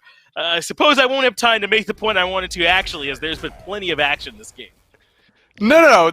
We might have a second here, Fitch. This is the only chance you get, so please take it. it can be hard, I feel like sometimes, to give the Sanguine guys the individual credit they may have earned, because we've watched these other players do it so often, but now they're here to collect on their earlier gank. Scary D is pulled right back in. The Whirlwind of Rage and Steel is too much, and Sanguine get 4 unanswered. Man, it's just all over the map, too. I mean, you've got Fred, who dies in the mid lane. Paul wasn't there for that, but still in that area. Zap, who's died twice, and now Scary, who gets killed pretty quickly, pretty soon, right before his ultimate comes back off cooldown. Just good timer collecting there by Sanguine. Panatom didn't get the beads from Zap. That's something I do give Zapman some credit for. I think maybe his illustrious career being focused gives him a little bit of extra metal, perhaps, when it comes to some of these situations. But Panatom looking to burn the beads there, couldn't quite get it as Zapman bakes it back to lane. I saw him tweet about the Cthulhu reveal that, when Cthulhu comes out, you become insane. You're going to hear abilities going off and blinks all over the place and all that kind of stuff, which is super sick, by the way. But yeah. Zap says that he's been practicing holding his relics for that moment his whole career. So you know that around Zap's house, we save relics for right before we're about to die, and not a moment sooner. That's what we believe in over here. And I think it served him well, huh? That's kind of the point that I was trying to make earlier, is that, when Zapman has an off stretch or an off week, it's so easy to point back to many times throughout his career where he's been successful and he's going to pull himself out of it. But these Sanguine guys, because it is so new for them at this SPL level, there's some reservation. You don't want to give them too much credit right away, but I don't know, man. I think these guys have absolutely earned it at these points. They just continually, time in and time out, prove it. If you don't think Sanguine's one of the best teams in the SPL, I don't have a whole lot of respect for what your opinion is about SMITE. I mean, it's just really simple. These guys have proved it without a doubt. They have really been consistent. Even on their days where they look bad, they still manage to come back and make games competitive or turn it around for the next week. I mean, these guys just work really hard. You can tell by how much they just play the game outright. Tune into any streamer any time of day. There's a Sanguine boy in their game. They're always playing, they're always working, and I think it's really paid off for them. And boy, have they been a treat to watch. I think that not only should we be happy for them and seeing how all their hard work paid off to make it to this level, but how about just being happy as an SPL fan that you get to watch them week in and week out now, because they're really, really fun to watch. Yeah, they guarantee, man, there's going to be at least one hype set every week, and they're all going to be excellent, of course, but you definitely want to make sure that you're seeing whatever Sanguine are up to, man. Obey, I think, did a very similar thing with their turnaround with Sino. You can't afford to miss any of these sets, it feels like right now, because there's always so much potential. What about earlier today when E United got that upset, right, up against Space Station? I mean, no one, I think, was expecting a 2-0 there, and Cuvo Fred's got to be careful. He wasn't necessarily looking, has to use the Fear No Evil defensively, and I think at this point Cuvo knows he's not letting anything else slip away. He's willing to use it, but Panatom is going to try and catch him while he's backing. Underneath the Tier 2 tower, though, he's still safe, and Cuvo Fred will get to back. A little surprised that Rongyu led with the 1, but doesn't matter, because as soon as Cuvo backs, Neil Ma is going to join him, but the fast way. But here's the Paul effect. He just goes aggressive, even up against 2 members, and gets a much-needed kill to slow down Panatom. Does put the wall back up and forces Shinto out, but Rongyu with the ultimate has enough damage. Paul will eventually pay for his crimes. But I don't know, Aggro. Mentally, it might be worth it just to see Panatom die there. Yeah, exactly. And honestly, Fred really isn't that far behind, as Netrioid up 2 levels, bullying Zap out, beads aggressively to find the solo kill. No problem whatsoever for Netrioid. Yeah, you think Netrioid's comfortable playing Heimdall? Yeah, especially up against a down Uller, but certainly looking good there, bringing out every last bit of damage from that Heimdall in that interaction to shut down Zapman. 0-3-0 now for that Uller. It's a rough start, man, for all of the Knights. It's 7-1. Down 3,000 gold in all these metrics right now. Yeah, not looking good for the defending champs right now. I mean, you look for lights in the darkness. Paul is really your guy. He's trying to stay close. Fred has farmed well despite his early missteps and has found a way to find a lead over Panatom in XP. Still down in gold a little bit, but considering Panatom's 1-1-4, you'll take close in gold at this point as your jungler. In Pittsburgh, Knights still have a really good team fighting composition, and if Game 1 taught us anything, no game is over until the Titan falls, so certainly not over for them. No way that we can count either of these teams out after that performance. And as you mentioned, still so many strong tools. I think people kind of forget just how much damage Thoth has the potential to do, especially when there's reliable setup. But Scary D could be in trouble again. Cubo Fred is lurking. I think that they knew that this aggression was on the way, and Sanguine are all in on the dive, so Cubo Fred puts the ultimate perfectly on the back of the tower, but Whirlwind of Rage and Steel hits both, gets the kill on the Scary, and pulls Cubo Fred back. The River's Rebuke from Neil Maul does cut off the aggression, but Yarkor is right back in with that Kakulin and does enough to make sure that everybody else makes it out alive. Man, Rongyu plays that fight nearly perfectly. I mean, he just holds his buttons for the right moment, doesn't rush it, makes sure that he picks up both with the ultimate when he can. 3-0 and 2 now for him. I mean, maybe you'd like a couple of these kills on Panatom or on Shinto, but you're not complaining that you're getting them at all. If Rongyu's going to earn them, he's going to earn them. That's fine. He's had a great set, man. He really has. It looked great on the Ganesh in Game 1. Looks excellent on the Xing Chen here in Game number 2. And that's another part of what makes Sanguine so hard to fight, is that they're such a great unit together, man. They all meld together so well, as there's really no potential for a purple buff steal there or anything like that. You really can't sleep on any piece of this puzzle for Sanguine. Exactly. I mean, a lot of people are doing their SPL player power ranking. It's not like Sanguine's low on the power rankings in their roles and then still somehow finding wins. Everyone's ranking these guys really, really high, and for good reason. They're beasts. Nearly gets another kill onto Zapman, but not quite able to find it. Neilma and Rongyu still level 11, so everyone's sitting on their first relics. It's bees for Neilma in that slot, as he's worried about some of this extra control from Sanguine, probably Rongyu in particular.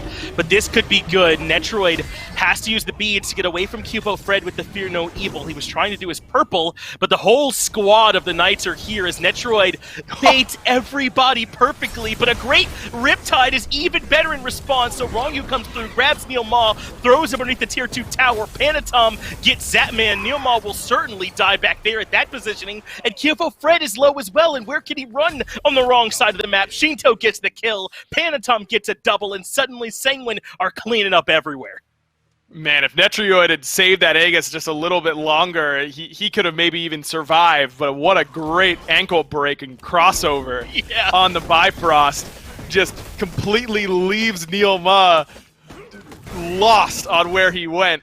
As the great Penguins commentator once said, Neil didn't know whether to cry or wind his watch. I don't know another attempt even helps Neil in that instance, man. That dude, I've got a million of those. Don't worry. Hockey references. I miss sports too much. I'm bringing them all out. And Neil could just needs some help underneath that Tier 1, and Sanguine just blow the map wide open. Nitrioid dying doesn't really matter at the end of the day. I mean, he just buys so much time that it's an easy cleanup for the rest of the boys.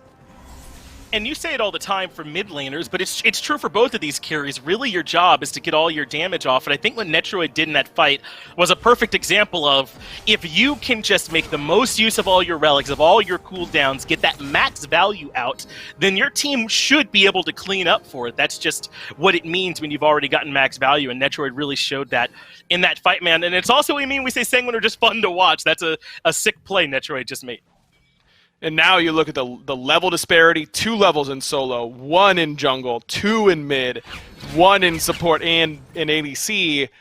The team fight potential is there for PK. They've got good tools, but trying to team fight down by this much, it's not that good. You know, it's not like their team fight is that sick. I think there's a limit to how well your team composition is going to really carry you once you get to the 5-on-5s, and Sanguine's not lacking in 5-on-5 presence either. Not at all, but one thing I think that's worth noting is that the Knights kind of are used to this. They were a team last year who was so willing to kind of bunker down and play defense, right? I don't want to make it sound like they lose a lot, but I think that they are a team who are very willing to just start playing defense. They trust their base defense a lot. So even though they're behind, this is 17 minutes of the game, it's certainly not out of reach or anything like that, but I just want to make sure it's clear, the Knights like to come from behind. They're good at it. I mean, they're really good at these Phoenix defenses. They have a lot of experience as a team. in those moments. You want to talk about the ability to stay off of tilt. You look at them going down 2-0 in the semifinals against the Renegades, who everyone thought were the best team there potentially, and then they complete the reverse sweep in what was one of the longest sets in SMITE history, maybe the longest set in SMITE history. That's mental toughness.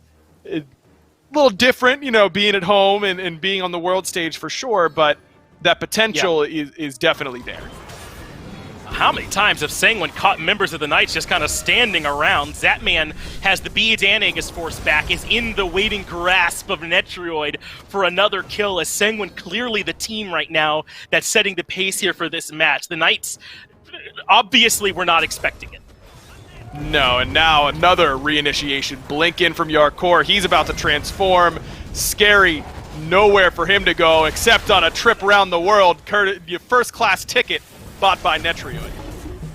Big Fear No Evil, though, from Cuvo Fred, but I don't know how much it's going to matter. Yarkor does die. Cuvo Fred gets one return kill, but Panatom goes hunting to find the kill into Cuvo. But Paul misses that last hit from the evade and punish, and isn't going to be able to get enough from the Hieroglyphic Assault. Scary D moves in, does get the kill into Panatom, but is immediately traded back out. But this is big that Pittsburgh Knights were able to find anything, and Paul gets the max range kill there onto Netrioid. Sanguine might have got a little bit ahead of themselves diving quite this far. And Zap, playing around his low respawn timer perfectly, is here right back and ready to go on the Tier 2 tower defense.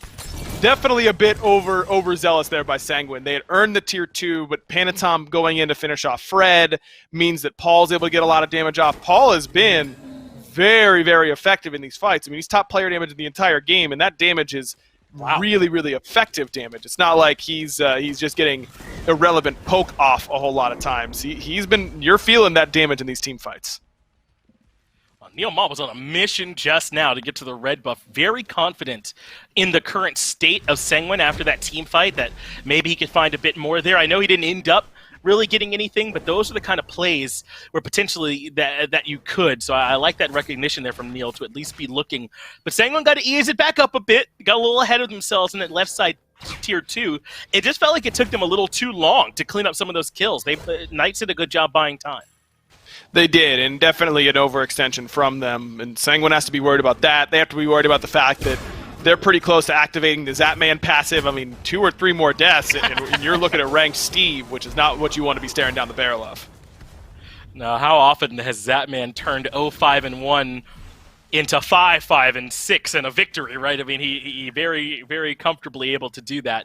I think that there's a lot to be said for Zapman as kind of that core, I think, of the Knights' patience that we've seen from them last year when they were SK and then now as the Knights too. So I trust that he's not going to be too on tilt just because of a rough early game. No, he'd been here once before, maybe twice. Tough to say for sure. But at some point, Pittsburgh Knights have got to actually win a team fight that Sanguine doesn't just overextend in. And now this is going to be a Primal Fury down for Sanguine with no real chance of contest. PK trying to get something on this half of the map. Yarkor unable to seal it away. Good secure there by Zap. He was close, though, wasn't he? Right at the right timing, but just wasn't going to out-confirm that many members of the Knights. So good work, I think, by the Knights to at least find something in that trade, but this game still very much Sanguine to try and decide what to do with next here. These next few fights are going to be so critical with these neutral objectives down now. Where does Sanguine go to try and make sure they keep up their pressure? That's such a critical question at this point in the game. I think it's towers. I mean, there's still a lot of gold on the map. To be up 5K, and before that Tier 1, they'd only taken 1 Tier 1 the entire game. Yeah. I mean, you're looking at a 10K lead if you can strip those towers away. So I kind of like this strategy from Sanguine. Don't rush it necessarily, but let's group up, get our power spike items. Everyone resets after that Tier 1 tower kill and Gold Fury kill, and let's group up and get some more towers down, because there's just gold waiting to go into their pockets at this point. I can't imagine PK being able to put up a great Tier 2 tower defense at this point in the game. A lot of this is going to center around Paul going forward at this point. We've already seen where his damage output is right now, and it's high at this point in the game. And I was trying to talk earlier about all the setup options that he had between Fear No Evil and Neil Ma, and even a stun from Scary D or Zapman out there. Thoth should be able to pretty reliably, even without that setup, get his damage out. So there's plenty of room for Paul here. No doubt. And Paul's such a good mechanical player that for things like hieroglyphic assault, which are really the most important part of playing Thoth at this level, or really any level in my mind, hitting your ultimate, yeah, it's better than missing it, but it doesn't do that insane one-shot damage that it used to. Thoth is really a poke mage these days. That's really what he excels at.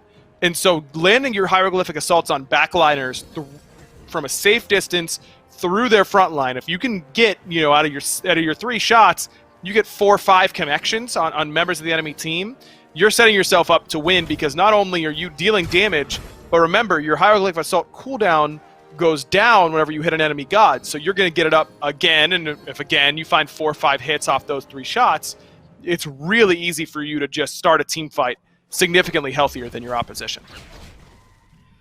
Looks like Sanguine are going to go with the route of trying to force this Fire Giant. They're burning it quick. It's down to half.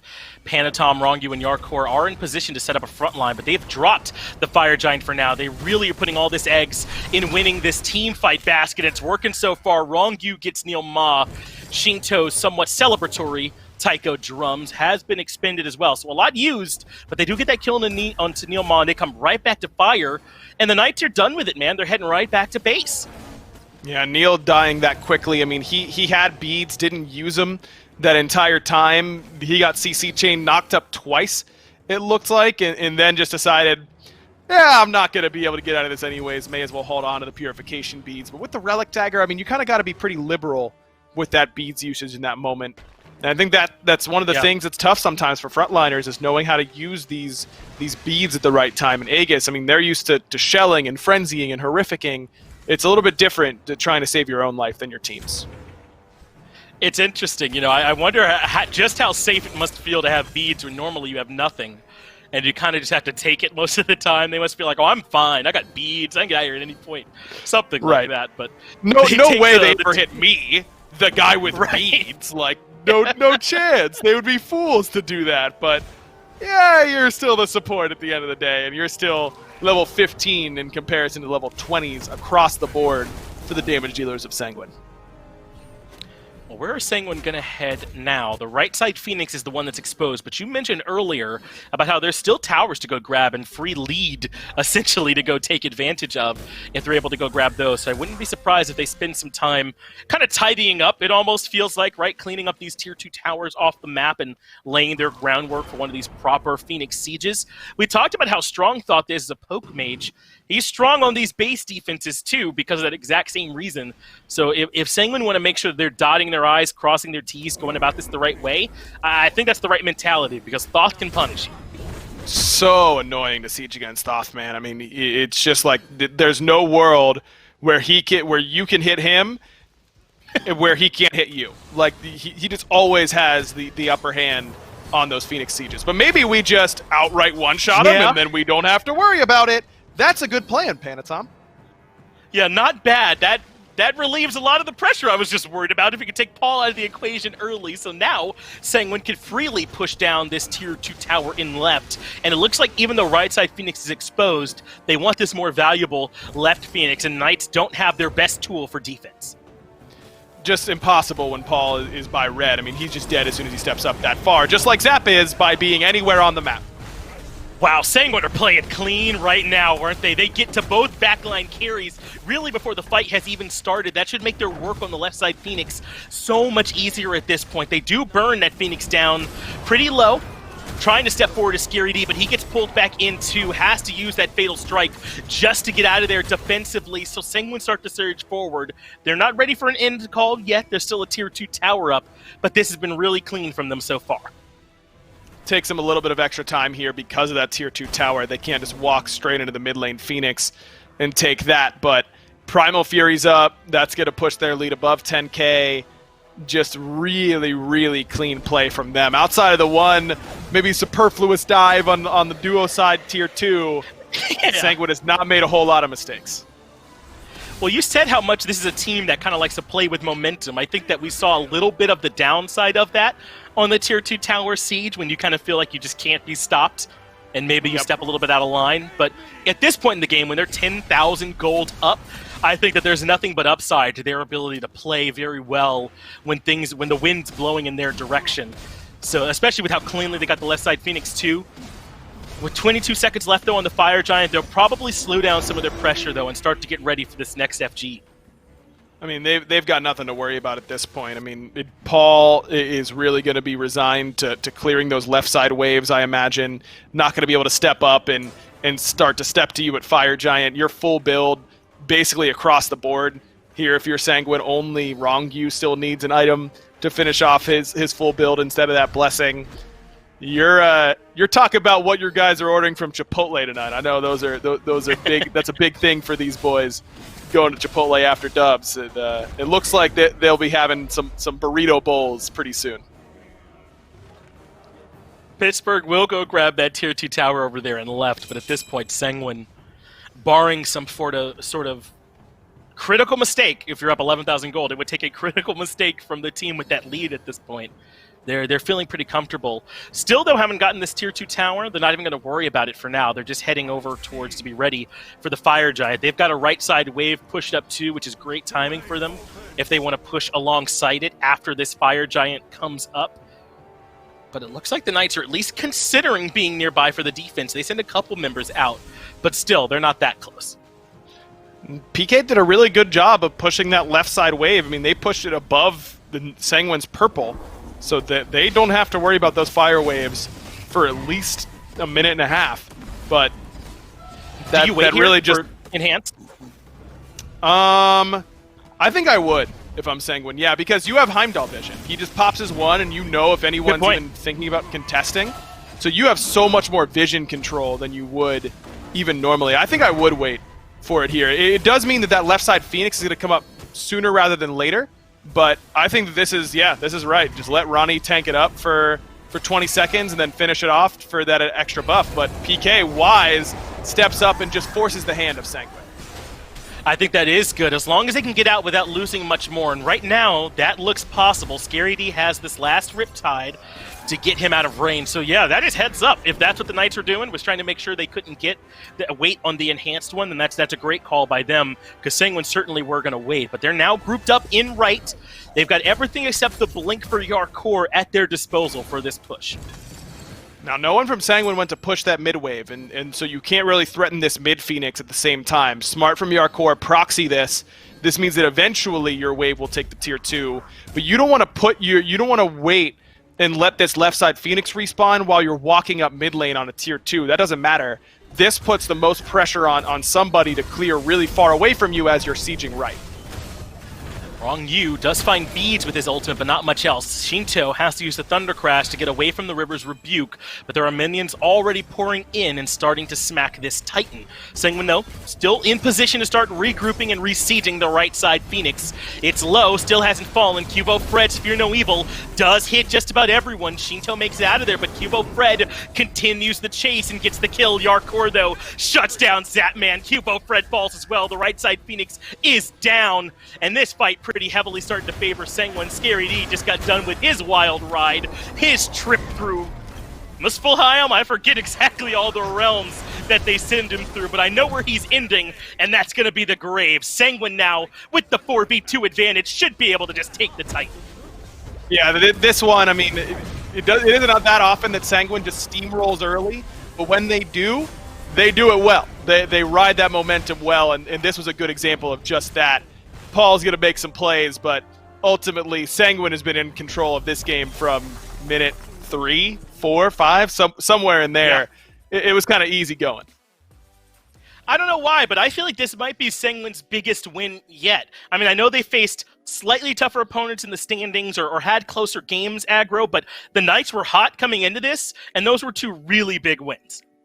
They were. I mean, and you do it 2 different ways, which is always really important for me to watch a team win in 2 different styles. A comeback win in game number 1, where Sanguine play near perfectly in the face of a really difficult late game composition from PK, and then they stomp them out in game 2 and really only have 1 or 2 mistakes in that mid game. So I think that Sanguine is looking like they're firing on all cylinders coming into the playoffs. an impressive win for Sanguine. This puts them, I believe, nearly tied for that first place, if not tied for first as a result of that game. So huge for the Sanguine boys to be able to find that win. We'll get it back over to Gore, though. They'll break it down a bit more on the desk. Well, they definitely seem to control that one from pretty much minute one. And Mifflin, I don't know if the Knights had many opportunities to fight back into that one. I mean, there's maybe one moment when Sanguine overextend, and it all seems to be the only time the Knights actually were able to clap back. Aggro said they had control from minute 3, 4, or 5. I would hearken a guess and say that Sanguine had control the second they loaded into that game. P's and B's, these guys were in control. I mean, Panatom has possibly the best performance of the year on the Susano. Shinto absolutely comes out to swinging in the mid-roll. I mean, everything that could have possibly gone Sanguine's way does. They established their first real lead of the game at around 10-minute mark with about a 3,000 gold lead. And from there, they never let it go. They never let go of the gas, and they just continue winning out across the board. And, I mean, we got to talk about, I don't know if I want to use the term man of the hour, but it kind of feels like man of the hour. I mean, Panatom, let alone finding a turnaround like that, with the assist of the tier 2, but, I mean, a huge slash line for him, 8-2 or something ridiculous like that towards the end of the game. I mean, this Susano pick, it's scarier in some ways than his Thor. It is.